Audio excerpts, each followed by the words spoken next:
Ako si Crisette. Ginaingon. Ampingan unsa may naan nimo karon. Kay basig sa kaulahian, mawagtang ang wa nimo ampingi. Mo kining nahitabo sa kinapuli nga di na ko mahimo, mahikalimtan.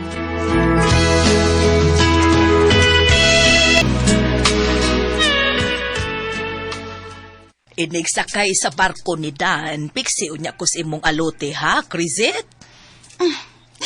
Aron mo support ako sa imong bisyo, ma? Ay sus, uy pila raman ang tao ng akong bisyo, uy inom raman. Ma, bisag inom pa. Kay nagkusik-kusik ka gihapon og kwarta, ana.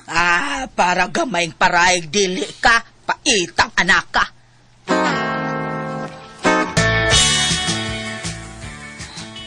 Sunod buwan pa ko makasakay, day Crisette.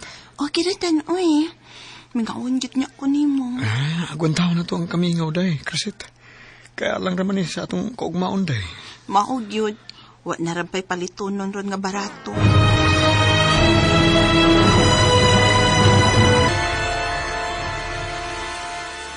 Baydan, madayon yung kasakay barko. Oo, bay, Pipoy. Pagkabuhayan suitcase ni bay. Ay, bahay, bay, sagara ba ng banang malayo sa asawa, no? Porbida ang asawa. Mag-showbiz balita. Dili ngon niya na si Crisette, bay, Pipoy. Buutan siya, bay. Karon pa, kaya mo pa mo kamalayo, pero saon naman lang og mingaon na siya ni mo, bida. Ay, buti, mo sinutihan, bay, eh. Di, true to life story na kuha, bidan. Realidad is kinabuhi sa banag, asawa nga, magkalagyo.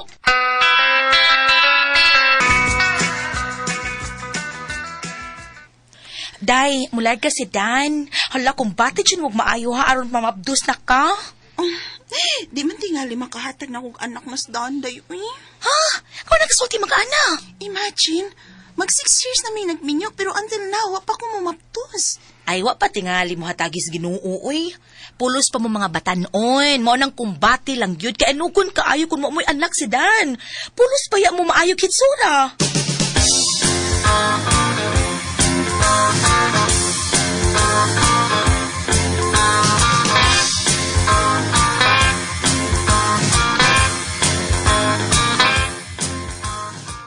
Sunod semana, day, mulargan ako para Manila kay... At may manukad dito alang sa pagsakay na mo barko. Amping bayat dito, ha? Sure, para nimo, day. Ang mag-pack up na ko alang sa mga daduno nimo. Please. I love you, Crisette. I love you too, Dan. Iyay ka! Mo abroad na yun in town si Dan, ha? Kine, murag man ne! Balas, mama, pwede ba yung lipaya? Ay, natural. Uy, ay, day. Ay, pisik na ba yung akong gihangyo ni mo, ha? Set! Dan! Nasa sud po, nga naman? Doon na siya ikipapalit ako. Bye, Pipoy. There's your bye. Okay. Sure ka nga, epektibo ni. Suwi ko, porbida. Nakasuway kayo ni. Suway kayo? Yay. May ganyo ka kung ni mo di pa taon ni epektibo. Di mo Nya. sulutin mo taon na ni. Yung saom na taong paggamit. Ay, instruction na. Tumana lang na. One is side effect. Ay, doon na. Unsa? Ako, side effects ba na? Ang side effects na ba kay mugahing mais ba no? Amaw magkaka. Bye, Pipoy. So, Okay, salamat din niya. bahay ko makatumar na ka na kung kirang may tabo nyo duhang reset no unso mo kay. Bisa magpunta kay pabuduha na ibubos ka ma. Baydan, kung makauyon ka na, balig, tulukad lang nga madulisok na imong jodjor.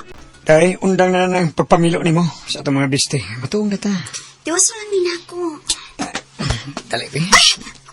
Ano ka, uy? Day, mula rin ka na ko sunod adlaw. Sakit tayo. Hindi mo nga.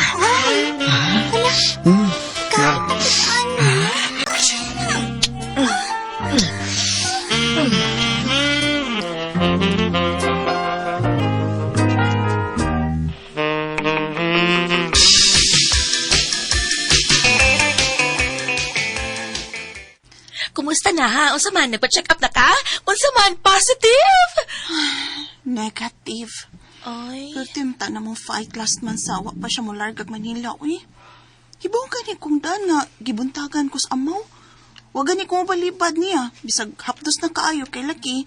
Gusto siya nga binlan ko pero, negative.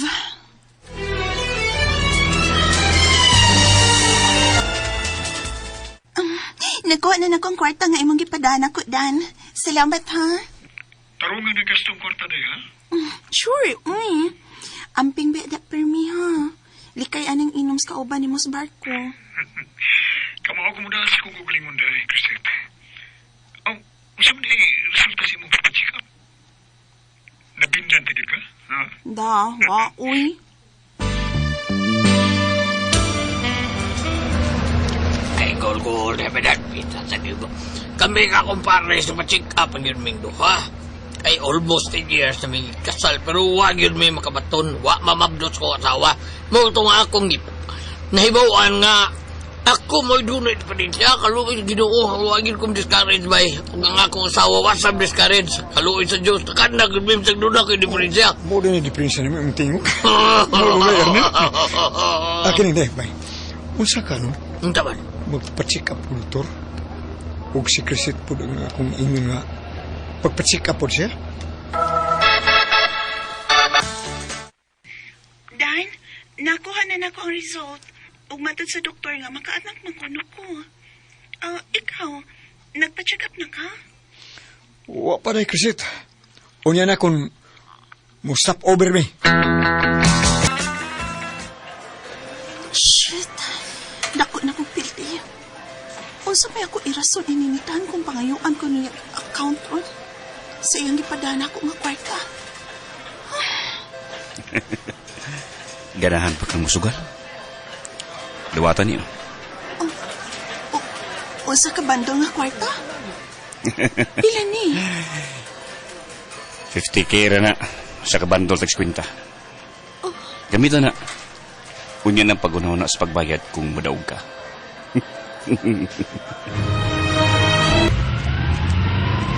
Ay sa kupanil na sa 50K, ha? Huwat pa ko sa ipadasa kong bana. Wa pa ko cash. Pwede rag dili cash ang imong ibayad.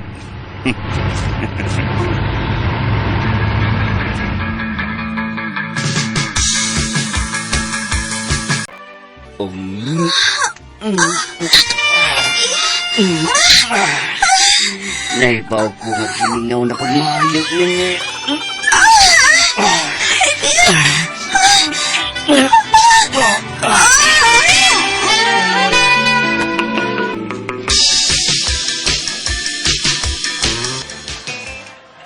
Shit.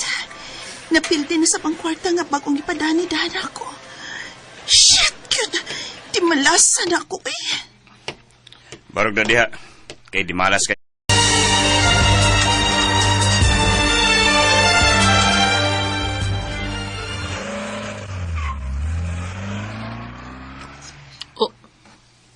Nga di may masayaw ko na. Resito ng sakay sa auto sa pulis. Sakto ko. Bisyo ko si Resito.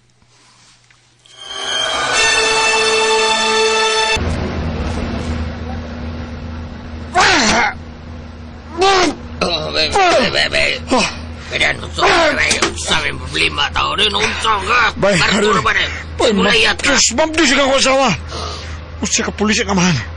Naglaki nga akong asawa!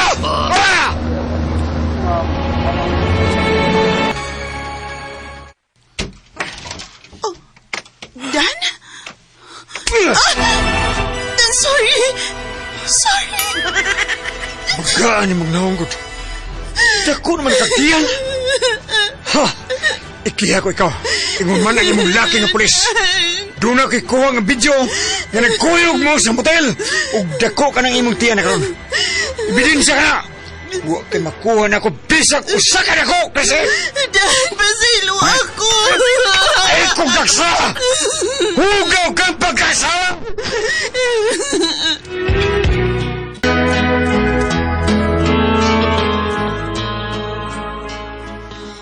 Nagpasol ko. Nga nawan ako ang pingin akong pagkaasawa. Nagkasino ko, ng laki ko, daghan pa kong mga utang, ug ang resulta, gikihap ako sa kumbana. Kay laki, namaptos ko sa akong gikarelasyon nga usa ka pulis. Naghuwat na ko sa resulta sa kiha. Ang saon, nagpisyo man.